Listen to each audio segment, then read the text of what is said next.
어제 집에서 제 아내가 저한테 이제 당부한 게 한 가지가 있습니다. 뭐냐 하면은 말씀을 전할 때 또 성경 공부 시간에 질문 좀 안 했으면 좋겠다. 아멘.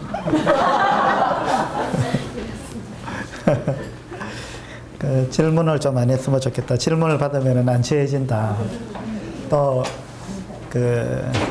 틀린 대답을 하면 어떻게 하나, 창피를 당하지 않겠는가, 이런 생각 때문에 질문을 하면은 상당히 힘들어진다. 그리고 내가 지적당할까봐 두렵다. 그런 이야기를 했습니다. 그래서 이제 제가 반론을 제기했습니다. 질문을 하지 않으면 너무 단조롭다. 그래서 결국은 내 혼자 일방통행을 해야 되기 때문에 몸이 건조하고 재미가 없다. 뭔가 소통이 돼야 되고 왔다 갔다 해야 되는데 쌍방향 요즘 텔레비전이나 이런 것들도 쌍방향이라 그러잖아요. 그래서 그렇게 하는 것이 현대적이고 그것이 옳은 거다. 저는 또 이제 저의 주장을 이야기를 했습니다. 제 아내는 그것은 당신 생각이고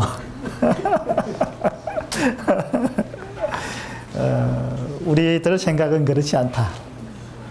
그래서 질문을 하려면은 최대한 3개까지만 하라. 3개 이상은 하지 마라. 그런 이야기가 있었습니다. 오늘 3개 이내에서 질문하겠습니다. 근데 성경을 보니까요, 주님도 질문을 굉장히 많이 하셨어요. 그리고 우리가 사람 만나서 대화하는 게 다 질문이잖아요. 질문을 해야 뭔가 재미가 있어요. 우리 마태복음 16장을 한번 보도록 합시다.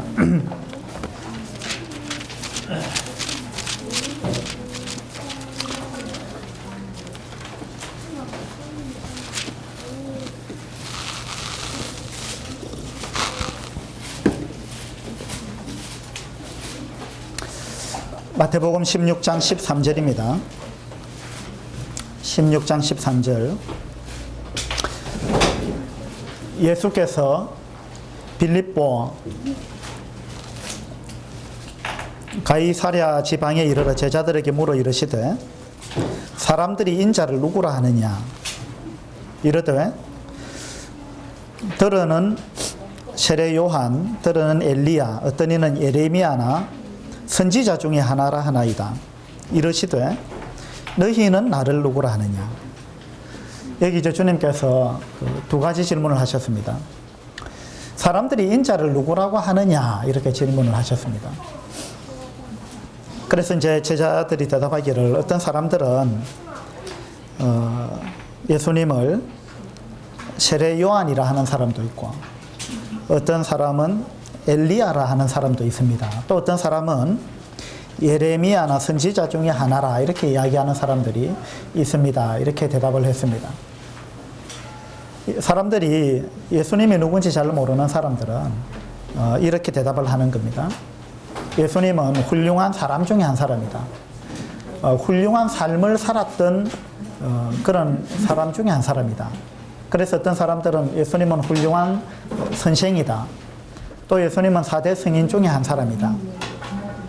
4대 성인 중에 한 사람이다 이 말은 굉장히 좋은 말 같습니다만은, 그러나 예수님의 실체를 굉장히 깎아내린 이야기입니다. 왜냐하면은 예수님은 신이신데 예수님을 인간의 반열에 올려놓은 것입니다.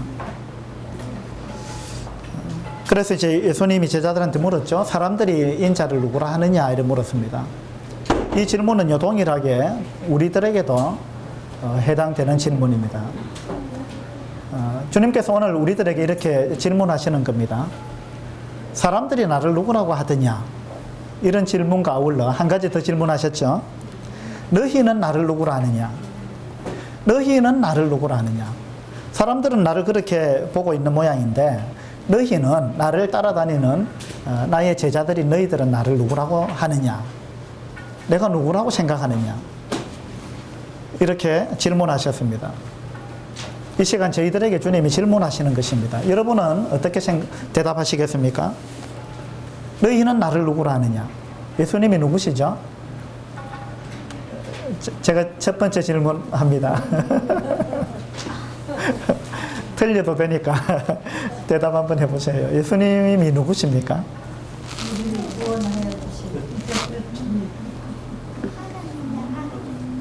예, 우리를 구원하여 주신 주님이시다. 우리 모친님이 아주 멋있는 대답을 하셨고, 또 이제 하나님의 아들이다, 이렇게 대답을 했습니다. 믿지 않는 사람들의 대답하고 믿는 사람의 대답이 많이 다를 것입니다. 그리고 믿는 사람들이라 할지라도, 구원받은 사람이라 할지라도 대답이 다를 수 있습니다. 베드로는 어떻게 대답했죠? 16절에 보니까 16절에 시몬 베드로가 대답하여 이르되 주는 그리스도시요 살아계신 하나님의 아들이시니이다, 이렇게 대답했습니다. 베드로는 가장 먼저 예수님을 어떤 분이라고 이야기했죠? 예? 그리스도라고 했습니까? 그리스도. 근데 제가 볼 때는 베드로가 가장 먼저 이야기한 것은 그리스도가 아니고 주 주님이다, 이렇게 대답한 걸로 보입니다. 그러니까 이제 제자들은요, 예수님을 항상 그 주님이라고 불렀습니다. 주님. 성경에서는요, 이 주님이라는 단어가 굉장히 많이 나옵니다. 성경에 예수님을 지칭하는 말 중에 가장 많이 나오는 단어가 주님입니다. 주님. 사도행전 2장을 한번 보도록 합시다. 사도행전 2장.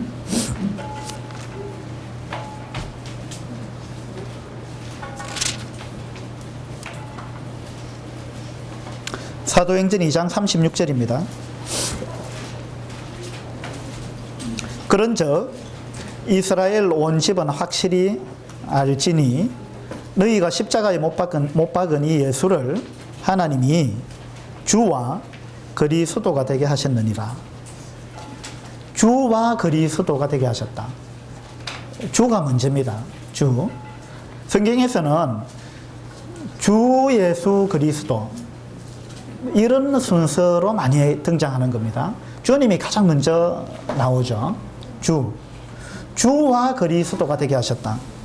우리들은 예수님이 우리를 구원하신 분이시다, 구원자이시다, 구원주이시다, 여기에 관심이 많은데, 하나님은 예수님이 구원자이시기 이전에 우리의 주님이시다, 여기에 관심을 많이 가지고 계십니다. 여러분도 그렇게 생각하십니까? 우리는 이제 죄 사함에 관심이 많고 구원에 관심이 많다 보니까 예수님 하면은 나를 죄에서 구원하신 분이다, 십자가에 못 박혀 죽으심으로 인해서 나를 죄에서 구원하신 구원자이시다, 여기에 초점이 많이 가 있는데, 성경에서는 그것보다는요, 예수님은 주님이시다, 여기에 더 많은 관심을 두고 있는 것입니다. 그래서 예수님은 우리의 구원자 이상이십니다. 로마서 14장을 또 한번 보도록 합시다. 로마서 14장.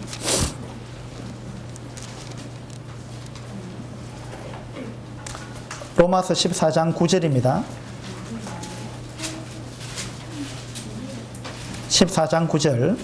이를 위하여 그리스도께서 죽었다가 다시 살아나셨으니 곧 죽은 자와 산 자의 주가 되려 하심이라, 이랬습니다. 주가 되려 하심이라. 이것을 위하여 그리스도께서 죽었다가 다시 살아나셨다, 이랬습니다. 무엇을 위하여? 예수님이 우리의 주인이 되시기 위해서.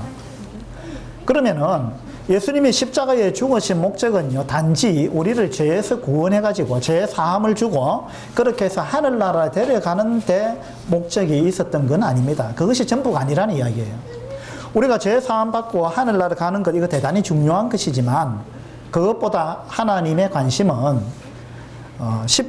주님이 십자가를 지신 것은 주님이 우리의 주인이 되시기 위함이었다 라는 것입니다. 또 뒤로 조금 넘기셔서 고린도전서 1장을 한번 보도록 합시다. 고린도전서 1장 2절입니다.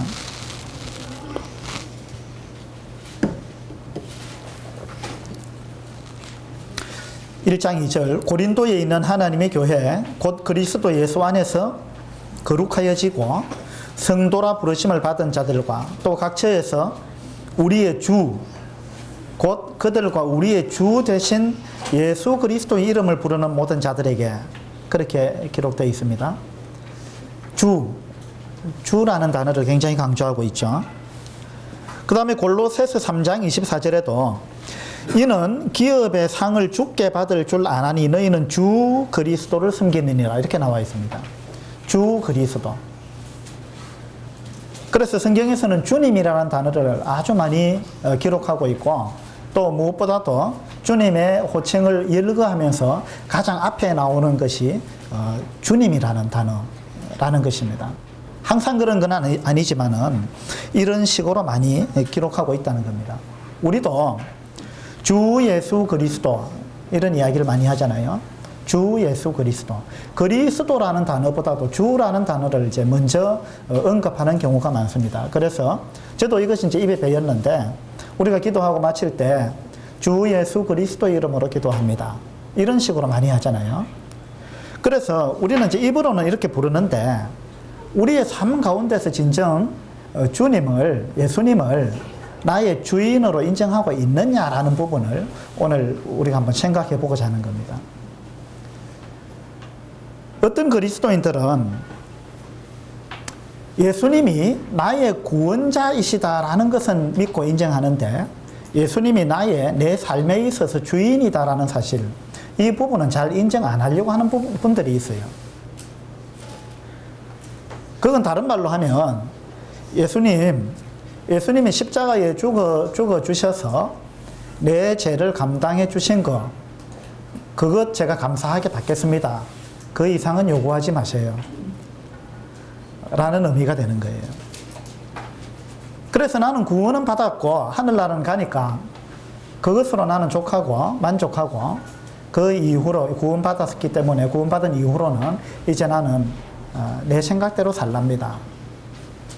그거 뭐냐면 내가 주인이 되어 살겠습니다. 이런 이야기입니다. 우리가 예수님을 주님이라 부르는 것은 이제 더 이상 내 인생에 있어서 내가 주인이 아니고 예수님이 나의 주인이십니다 라는 이야기거든요. 그것이 주님이라는 단어의 뜻입니다. 주님. 근데 우리는 우리 삶 가운데서 그것을 인정하지 않을 때가 참 많습니다. 그래서 내가 주인이 되어서 살아가는, 구원만 받고 그 다음에 삶은 내 마음대로 사는 것, 내 생각대로, 내 방식대로, 내 가치관대로, 하나님의 말씀이 어떻게 남아있든지 상관없이 내 생각대로 살아가는 것, 그것은 입으로는 우리가 예수님을 주님 이렇게 부르면서 실제로는 우리의 삶은 예수님을 주님으로 인정하지 않는 것입니다. 그래서 주님은 제자들에게 참 놀라운 질문을 하셨는데, 너희는 나를 불러 주여 주여 하면서도 어찌하여 내 말하는 것을 행하지 아니하느냐 이랬습니다. 지금 우리들한테 하시는 말씀이 아니겠어요? 너희는 나를 부르면서 주여 주여라고 이야기하는데 주여 주여라고 말은 하면서 왜 내 말하는 대로 안 하느냐? 그러면 내가 주인이 아니지 않느냐? 누가 주인이냐? 너 인생에 있어서 진짜 주인이 누구냐? 네가 네 인생의 주인이냐? 아니면 내가 너의 인생의 주인이냐? 입으로는 주여 주여 하는데 삶을 보니까 그게 아닌 것 같다라는 거예요. 이 말씀을 들을 때 여러분 양심에 찔리지 않습니까? 너희는 나를 불러 주여 주여 하면서도 왜 내 말하는 것을 행하지 않느냐? 사람들이 인자를 누구라고 하더냐? 너희는 나를 누구라 하느냐? 너희는 나를 누구라 하느냐? 예, 예수님은 나를 구원하신 분이십니다. 예수님은 이 대답을 듣고 싶은 게 아니에요. 물론 그것도 중요하지만 예수님이 진짜로 듣고 싶은 대답은 예수님은 저의 주님이십니다 라는 대답을 듣고 싶은 것입니다. 우리가 이제 구원에 대해서 좀 오해하는 경우가 있는데요. 이 구원은 죄에서 구원입니다. 그렇죠? 죄에서 우리가 구원받은 겁니다. 이 구원에 대해서 정확하게 이해하려면은 죄를 정확하게 이해해야 됩니다. 죄. 근데 많은 사람들은요, 죄를 잘 이해하지 못해요. 죄를 어떻게 이해하느냐 하면 보통 사람들이 죄는 사람들한테 피해를 주는 것이 죄다. 뭐 이 정도 생각합니다. 그 사람들한테 내가 피해를 주지 않았다면 나는 죄를 지은 것이 아니다. 일반 사람들이 그렇게 생각합니다.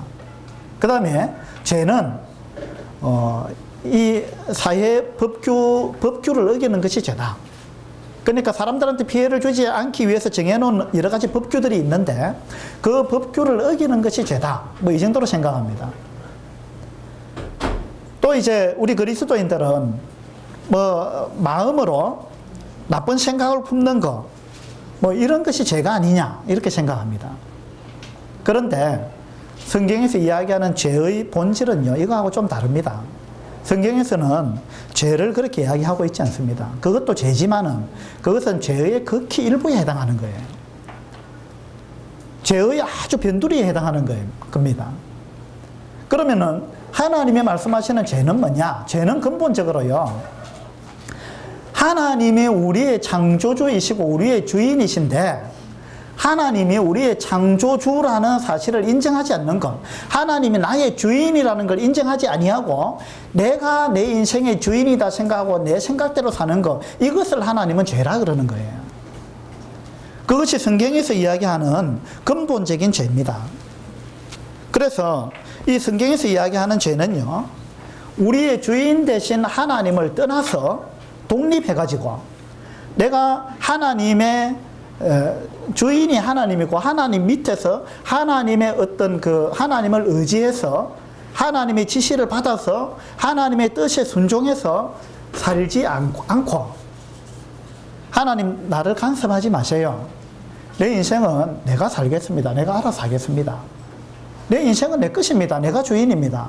라고 독립을 선언하는 것, 이것을 하나님은 죄라고 하는 겁니다. 이것이 근본적인 죄입니다. 이것은요, 하나님께 대한 반역에 해당하는 거예요. 아담과 하와가 선악과를 먹었던 것을 하나님은 죄라고 이야기했습니다. 어떤 사람들은 이것을 이해하지 못해가지고 아이 과일 하나 먹은 걸 가지고 하나님 뭘 째째하게 그러시느냐, 사과인지 뭔지는 모르겠습니다만 예? 선악과 그 과일 하나 따먹은 거, 그걸 가지고 하나님 뭘 그래 인간을 죄인이라고 그렇게 뭐 지옥에 보내느니 뭐 이렇게 이야기하십니까? 이렇게 생각하는 분들이 있는데, 이것은요, 하나님께서 무엇을 죄라고 보시는지 이 부분에 대해서 잘 몰라서 하는 이야기입니다. 이 선악과를 먹은 거는 과일 하나 먹은 정도가 아니에요. 그런 것이 아니고 나는 하나님의 지시를 받기 싫습니다, 이런 이야기예요. 하나님께는 순종하기 싫습니다. 나는 하나님 밑에 있고 싶지 않습니다. 내가 스스로 하나님이 되고 싶습니다, 이런 이야기예요. 그래서 뱀이 와서 꼬신 것도 그거잖아요. 네가 이것을 먹으면 너의 눈이 밝아져서 하나님과 같이 된다 그랬거든요. 그래서 네 스스로 선악을 분별하게 된다. 사탄은 인간에게 그렇게 유혹했습니다. 하와는 거기에 넘어간 거예요. 거기에 넘어갔다는 말은 뭐냐 하면, 아, 내가 하나님이 되고 싶다. 내가 스스로 주권자가 되고 싶다. 내가 스스로 결정하고 내가 무엇이 선인지 악인지 그걸 내가 스스로 결정하겠다 라는 것을 선언한 것입니다. 이것은 독립을 선언한 것이고 하나님께 반역적인 그런 성향을 드러내 보인 것입니다. 하나님은 이것을 근본적으로 죄라고 이야기합니다. 그래서 성경에서는요, 이러한 죄를 정확하게 표현해 주고 있는 부분이 있는데, 예레미야서 2장을 한번 보도록 합시다. 예레미야서 2장입니다.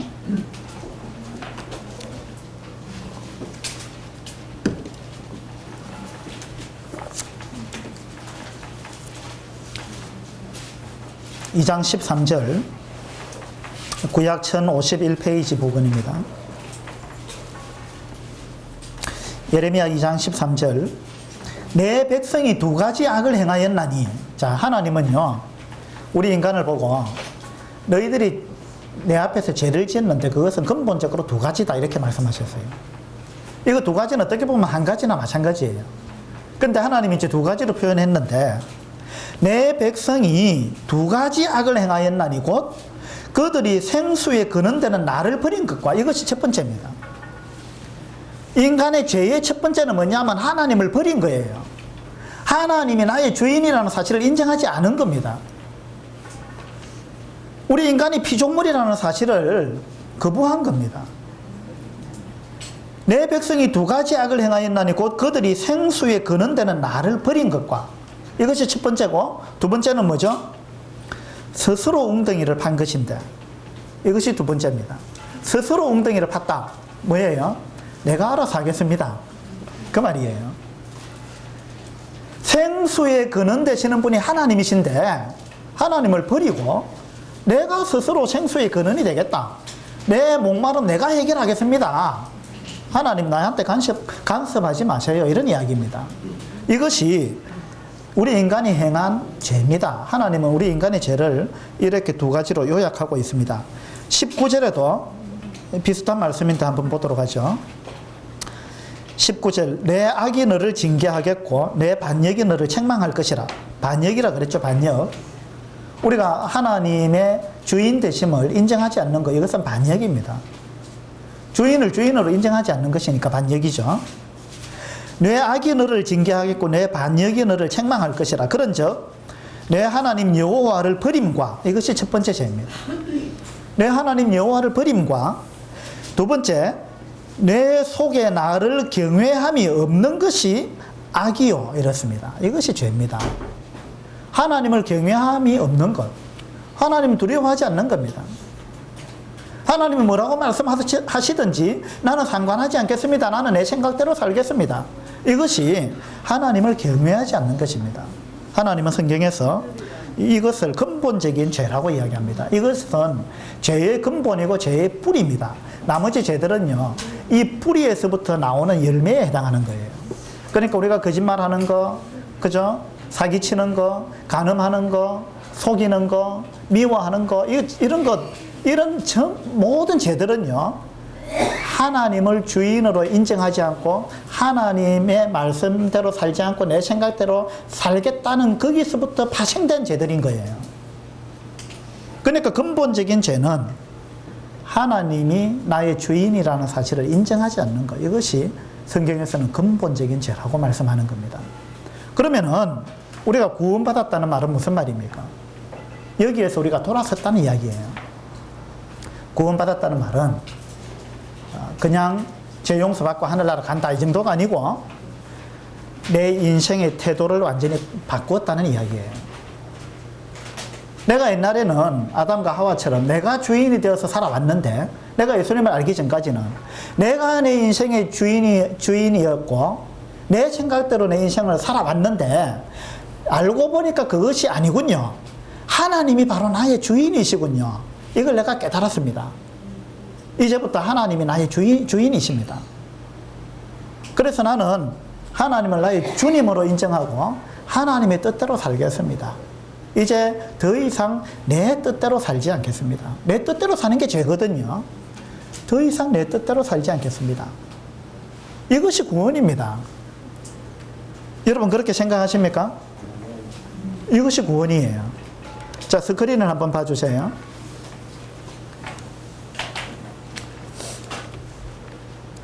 여기 제 그림이 하나 나왔는데, 이 동그라미는요, 내 마음입니다. 나의 삶이라고 이야기할 수도 있고요. 내 마음 한가운데에 의자가 하나 있는데, 보좌가 있습니다. 이 의자에 누가 앉아 있느냐? 하나님은 이걸 보겠다는 겁니다. 예수님을 믿지 않는 사람은 이 의자에, 자기 마음의 한가운데에 그 보좌에 앉아있는 사람이 자기 자신입니다. 자기 자신이 주인이다, 이런 이야기예요. 그래서 자기 자신의 생각대로 사는 겁니다. 그러면 예수님은 어디에 있는 거예요? 이 동그라미 바깥에 지금 나와 있는 거예요.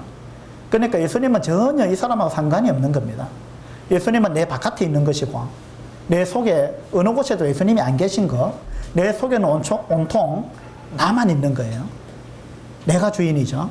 이것은 구원받지 못한 사람들의 모습입니다. 그러면은 이 두 번째 그림은 어떤 그림이에요? 무엇이 다릅니까? 예수님이 내 속에 들어오셨습니다. 그렇죠? 이제 구원받고 나면 이런 변화가 일어나는 거죠. 예수님이 내 바깥에 있었는데 우리가 구원받는 순간 예수님이 내 속에 들어오시는 겁니다. 우리는 예수님을 영접한 거예요. 예수님이 내 속에 들어왔습니다. 그런데 이 두 번째 그림의 문제는 뭐냐 하면은 예수님이 내 속에 들어오셨지만 예수님은 여전히 내 마음의 보좌에 앉아 계신 것이 아니고 변두리에 밀려나 계시는 것입니다. 그러면 내 마음의 보좌에는 지금 누가 앉아 있습니까? 여전히 내가 앉아 있습니다. 우리는 구원받고도 이렇게 살 수 있다라는 이야기입니다. 이것은요, 예수님은 나의 구원주는 되시지만 예수님이 나의 주님은 아니다라는 이야기예요. 수많은 사람들이 구원받고도 이렇게 살아갑니다.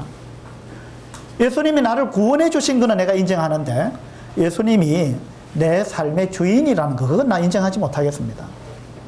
내 인생은 내 것입니다. 내 삶이니까, 내 인생이니까 내 방식대로 살겠습니다. 제발 좀 타치하지 마세요. 이것이 이 두 번째 그림입니다. 그러면은 세 번째 그림이 나와야 되겠죠? 이 세 번째 그림과 두 번째 그림의 차이점은 무엇입니까? 예수님이 내 안에 계시되 내 마음의 정중앙에 계시는 것입니다. 예수님이 내 마음속 보좌에 앉아 계시는 거예요. 예수님이 나의 주인이다 이런 이야기예요. 그러면 나는 어디 있어요? 나는 이제 그 밑에 내려와 있는 겁니다. 그러니까 이걸 이제 다르게 표현하자면은 운전석에 주님이 앉아 계시고 나는 그 옆에 앉았다라는 이야기입니다. 그래서 내 인생을 주님이 운전하신다는 이야기예요. 그런데 우리는 구원받고 나서도 운전석에 내가 앉아 있을 때가 많은 거예요. 내가 앉아 있고 예수님은 옆에 앉혀놓고 예수님 제가 운전할 테니까 그냥 제 따라오세요. 제가 정합니다. 목적지는 제가 정합니다. 가는 길 방법도 제가 정합니다. 그냥 따라오세요. 우리는 그렇게 살고 있지 않은지 여러분 자신을 한번 돌아보시게 되기를 바랍니다. 이것은요, 하나님이 우리를 구원하신 목적이 아닌 것입니다. 주님이 내 마음의 정중앙에 보좌에 앉으셔서 나의 주인이 되실 때 이 세 번째 그림은 아주 평화로운 그림이잖아요. 질서정연하잖아요. 그죠?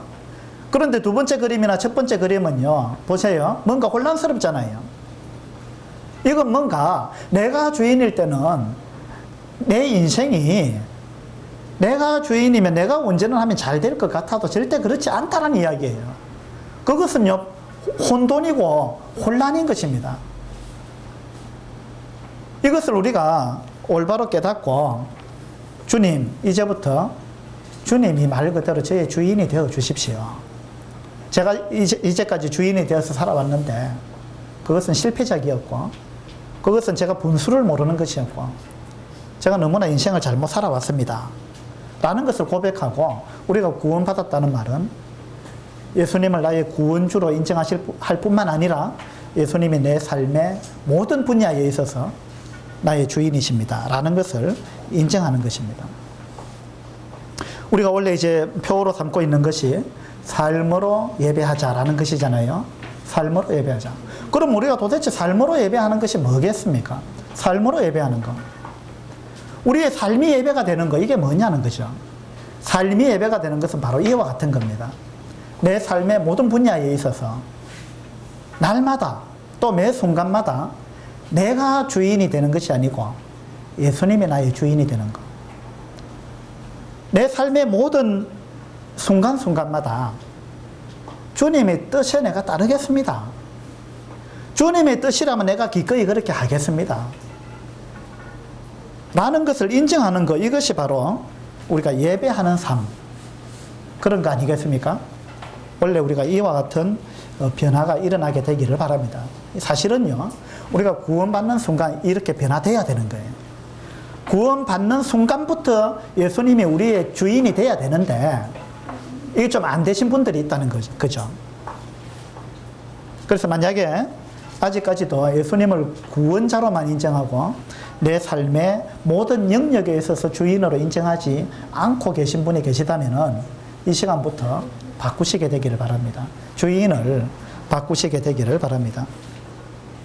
이런 사람을요, 예수님을 주인으로 인정한 사람, 이런 사람을 성경에서는 회개한 사람이다, 이렇게 이야기하는 겁니다. 구원은요, 두 가지로 이루어져 있는데 회개와 믿음입니다. 회개와 믿음. 여러분 그렇게 생각하세요? 회개와 믿음. 자, 사도행전 20장을 한번 보도록 합시다.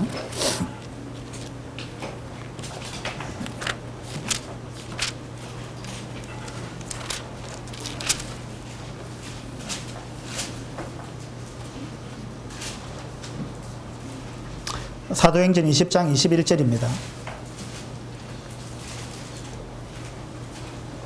유대인과 헬라인들에게 하나님께 대한 회개와 우리 주 예수 그리스도께 대한 믿음을 증언한 것이라. 사도 바울이 복음을 전할 때 늘 강조했던 것은 이 두 가지입니다. 회개와 믿음입니다. 하나님께 대한 회개와 우리 주 예수 그리스도께 대한 믿음. 그 다음에 사도행전 2장으로 또 한번 가보도록 하죠. 사도행전 2장입니다. 37절입니다. 그들이 이 말을 듣고 마음에 찔려 베드로와 다른 사도들에게 물어 이르되, 형제들아, 우리가 어찌할꼬 하거늘 베드로가 이르되, 너희가 회개하여 각각 예수 그리스도의 이름으로 세례를 받고 죄 사함을 받으라. 그래야면 성령의 선물을 받으리니. 이렇게 이야기했습니다. 베드로도 그렇게 이야기했죠. 첫 번째가 회개입니다. 너희가 회개하여 예수 그리스도의 이름으로 세례를 받고 죄 사함을 받아라. 구원은요, 회개와 믿음으로 이루어져 있는 것입니다. 또 사도행전 3장 한 구절 보도록 하죠. 3장 19절입니다.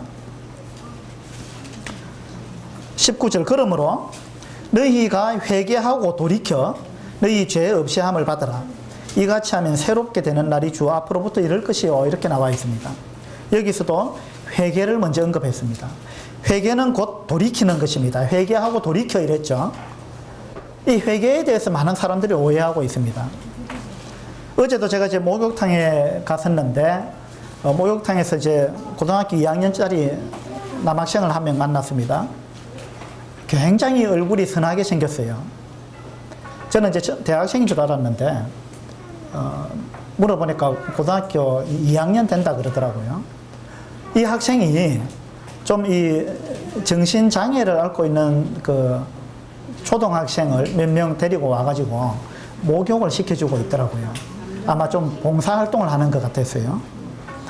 그래서 이제 탕 안에 같이 있으면서 제가 말을 걸었어요. 교회를 다니느냐 물어봤습니다. 아니, 다닌다 그러더라고요. 그래서 천국에 갈 수 있겠느냐 이렇게 또 물어봤습니다.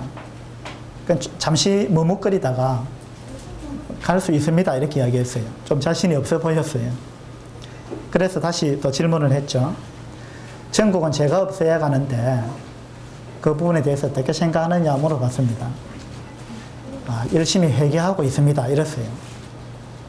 그래서 많은 사람들이 이렇게 대답합니다. 열심히 회개하고 있다. 그 회개를 다 했느냐 또 물어봤습니다. 똑같은 대답을 했어요. 열심히 하고 있습니다. 언제 회개를 다 할 거냐 물어봤습니다.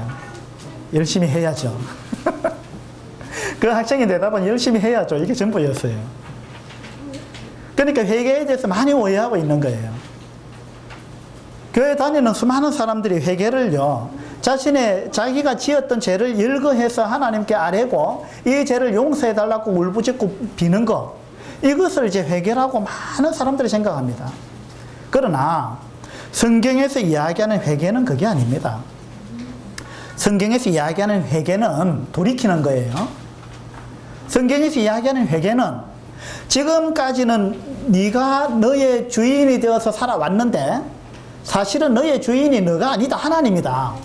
그러니까 주인을 바꾸어라. 주인을 바꾸어서 하나님이 너의 인생의 주인인 것을 인정해라. 이것이 회개입니다. 이것이 회개예요.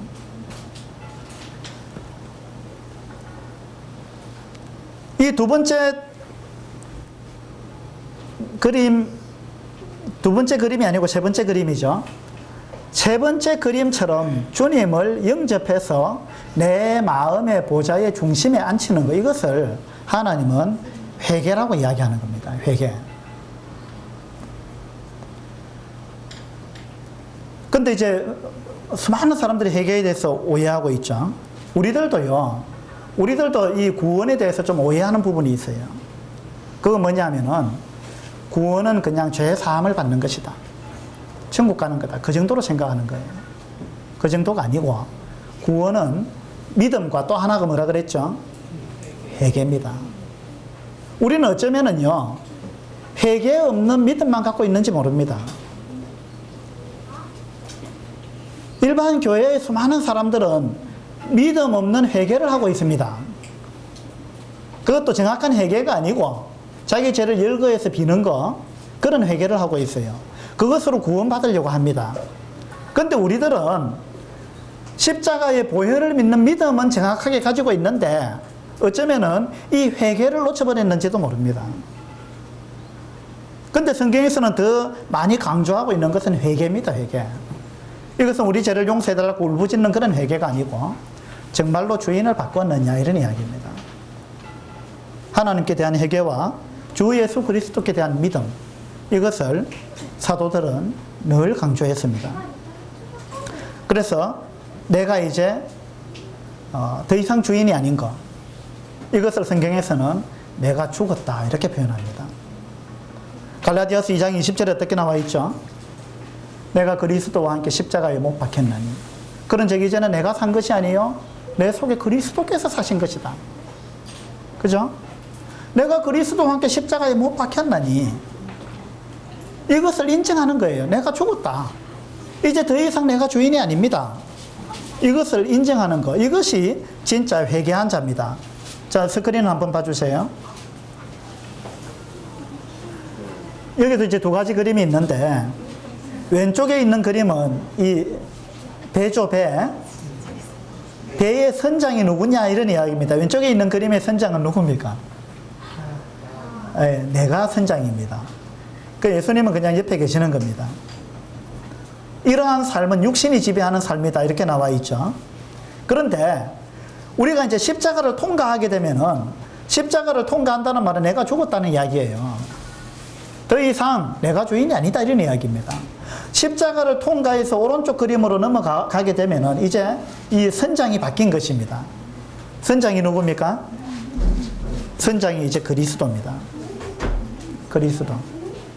이것이 진짜 구원받은 사람의 삶이라는 겁니다.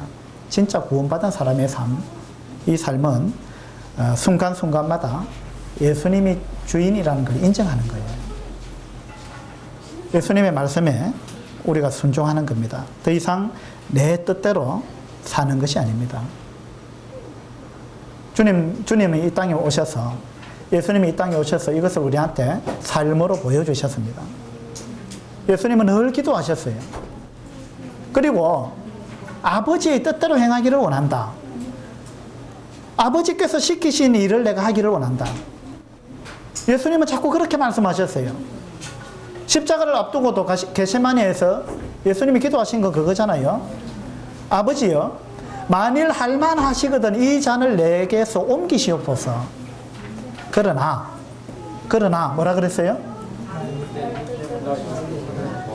예, 내 원대로 하지 마옵시고 아버지의 원대로 되기를 원합니다. 주님은 항상 이런 마음을 갖고 살았습니다. 내가 십자가를 지는 거 너무 고통스러운 것인데, 그러나 이것이 주님의 아버지의 뜻이라면 내가 그렇게 하겠습니다. 이것이 예수님의 삶의 태도였습니다. 우리는 항상 내 뜻대로 사는 거예요. 그래서 예수님이 이 땅에 오셔서 우리한테 이걸 본을 보여주셨습니다. 진짜 인간의 삶은 어떤 거냐? 주인의 뜻에 순종하는 거다. 내 생각대로 사는 게 아니고 주인의 생각대로 사는 것이다. 그것이 피조물의 도리다 라는 것을 주님이 우리들한테 보여주고 싶었습니다. 그래서 주님은 이 땅에 오셔서 절대적으로 아버지 하나님의 뜻에 순종하는 그러한 삶을 살아가셨습니다. 우리 복음성가에도 주님 뜻대로 살기로 했네, 주님 뜻대로 살기로 했네, 이런 복음성가 있잖아요. 주님 뜻대로 살기로 했네. 구원받은 사람은 마땅히 그래야 되는 거예요. 마땅히. 이제 더 이상 내 뜻대로 안 사는 겁니다. 주님 뜻대로 사는 거예요. 그 찬송은 그렇게 부르면서 우리는 실제적으로 너무 내 뜻대로 사는 게 아닌지 우리가 한번 돌아봐야 되지 않겠어요? 내가 죽었다는 거 인정해야 됩니다. 더 이상 내가 주인이 아니고 내가 죽었습니다. 가시나무라는 시가 있는데요. 어떤 시인지 아십니까? 내 속에 내가 너무도 많아 당신이 쉴 곳이 없네. 내 속에는 헛된 바램들로 당신의 편할 곳 없네. 이렇게 나가는 시가 있죠. 노래도 있죠. 내 속에 내가 너무도 많아, 이런 노래 있잖아요.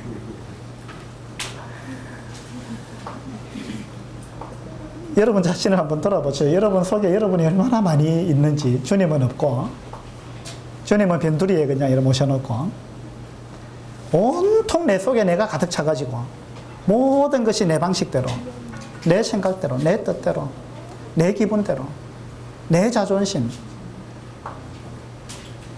우리 그리스도인은 자존심이 없습니다. 왜? 죽었기 때문에. 안 그래요? 그런데 내가 무시당했다고, 나를 인정해주지 않는다고, 그런 거 가지고 그냥 기분 나빠하고 속상해하고 고집을 피우고 마음에 쓰라림이 있고, 내가 영광 받기를 원하고, 주님은 주님 영광 받는 데는 관심이 없고 내가 영광 받기를 원하고 내가 높아지기를 원하고. 그것은 우리가 구원받았다 해도 이 그림에 나와 있는 두 번째 그림, 두 번째 그림의 삶을 살고 있는 그런 사람입니다. 이런 사람은 내가 주인이 되어 살아가는 것입니다. 그래서 원래 우리가 이제 삶으로 예배하자, 이런 표를 가지고 출발했는데, 우리가 삶 가운데서 어떻게 예배할 거냐, 매일의 삶이 어떻게 예배가 될 거냐, 그 첫 번째로 오늘 제가 말씀드리는 것은 순간순간마다 예수님이 나의 주인이라는 걸 인정하자는 거예요. 예수님이 나의 주님이라는 사실. 그래서 내 뜻을 포기하고 주님의 뜻에 순종하자는 겁니다. 성경에는요, 자기 자신이 주인이 되어서 살았던 너무나 많은 사람들이 있습니다. 아담도 그랬고 하와도 그랬고요. 자기가 주인이 되려고 했던 거, 그것이 죄라 그랬죠. 가인도 그랬습니다. 유다서에 보면은 이제 자기가 주인이 되었다 살았던 사람들을 언급하고 있는데, 그 중에 한 사람이 가인입니다. 가인과 아벨이 하나님께 제사를 드렸는데 가인은 자기 생각대로 제사를 드렸습니다. 자기 생각대로. 자기가 주인이에요. 자기 생각대로 예물을 가져갔고, 아벨은 하나님의 생각대로 가져갔습니다. 하나님이 아벨의 제사를 연락했습니다. 가인의 제사를 연락하지 아니었어요. 그러면 가인이 깨달아야 될 거 아니에요. 깨닫고, 아, 내 생각이 틀렸구나, 내가 하나님의 생각대로 해야 되겠구나 하고 굴복해야 되는데, 하나님의 뜻에 굴복해야 되는데, 가인이 했던 태도는 정반대였습니다. 끝까지 자기 생각대로 갔습니다. 그래서 하나님의 생각대로 하는 사람 죽여버린 거예요. 하나님의 생각대로 하는 사람 죽여버리고 나는 내 생각대로 살겠다. 이것이 가인의 태도입니다. 바벨탑을 쌓았던 것도 마찬가지입니다. 내 방식대로, 내 생각대로 내가 주인이 되어 살겠다, 이 말이에요. 유다서에 가인을 언급했고 또 고라를 언급했고 발람을 언급했는데, 고라도 마찬가지고, 고라도 그랬잖아요. 자기가 주인이 되어 살려고 했던 거예요. 발람도 마찬가지입니다. 자기 이익을 위해서. 하나님의 뜻은 온데간데 없는 거예요. 하나님의 이스라엘 민족을, 자기 백성을 축복하는 데 뜻이 있었는데, 발람은 돈 때문에 눈이 어두워가지고 이스라엘 백성을 저주해 달라는 그 초청에 응했잖아요. 도대체 주인이 누구냐 이 말입니다. 누구 뜻대로 사느냐 이 말입니다. 성경에는 수많은 사람들이 자기 뜻대로, 자기 생각대로, 자기 방식대로 자기가 주인이 되어서 살아왔던 수많은 사람들이 등장하는 겁니다. 이것에 종지부를 찍고 이제 더 이상 내 인생의 주인은 내가 아니다. 하나님이 주인이다 라는 것을 가르쳐주기 위해서 예수님이 이 땅에 오셨고, 내가 주인인 인생을 끝내기 위해서 예수님은 십자가에서 죽으신 것입니다. 그래서 우리가 예수님을 믿는다는 것은 죄 사함 받고 구원받았다 그 정도가 아니고, 우리가 예수님을 믿는다는 것은 다르게 이야기하면은 예수님을 나의 주인으로 제가 영접했습니다 라는 이야기입니다. 여러분 여기 동의하십니까? 이제 여러분 이런 삶을 살고 계시는 겁니까? 혹 그렇지 않다면 오늘부터 바꾸게 되시기를 바랍니다. 더 이상 여러분의 삶의 주인은 여러분이 아닙니다. 예수님이 여러분의 주인인 것입니다. 그래서 우리가 날마다 또 매 순간마다 예수님의 뜻에 굴복하고 예수님을 영화롭게 하고 예수님의 영광을 위해서, 예수님의 자존심을 위해서, 나의 자존심이 아니고 하나님의 뜻을 위해서, 내 뜻이 아니고 내 방식이 아니고 하나님의 방식대로 그렇게 살아가는 그런 주인이 바뀐 인생이 되기를 바랍니다. 기도하겠습니다.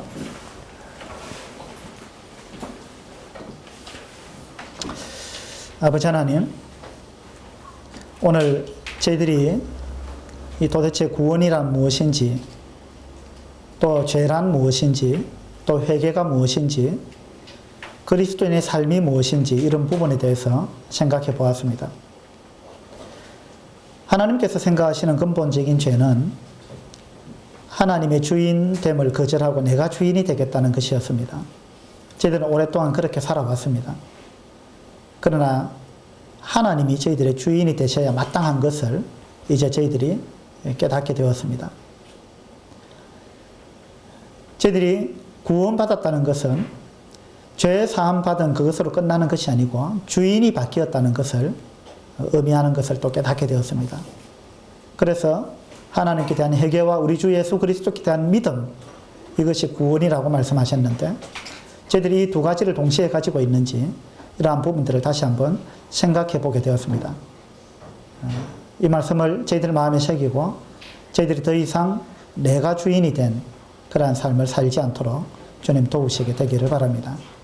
저희들이 주님을 진정 주님으로 인정하고 주님께 순종하는 그러한 삶을 살게 되기를 원합니다. 주님께서 우리 인생을 주관해 주시고 영광을 받으시게 되기를 바랍니다. 저희들을 구원하신 또 저희들이 주가 되신 우리 주 예수 그리스도 이름으로 감사하며 기도드리옵나이다. 아멘. 수고하셨습니다. 예배드리는 시간 가지겠습니다.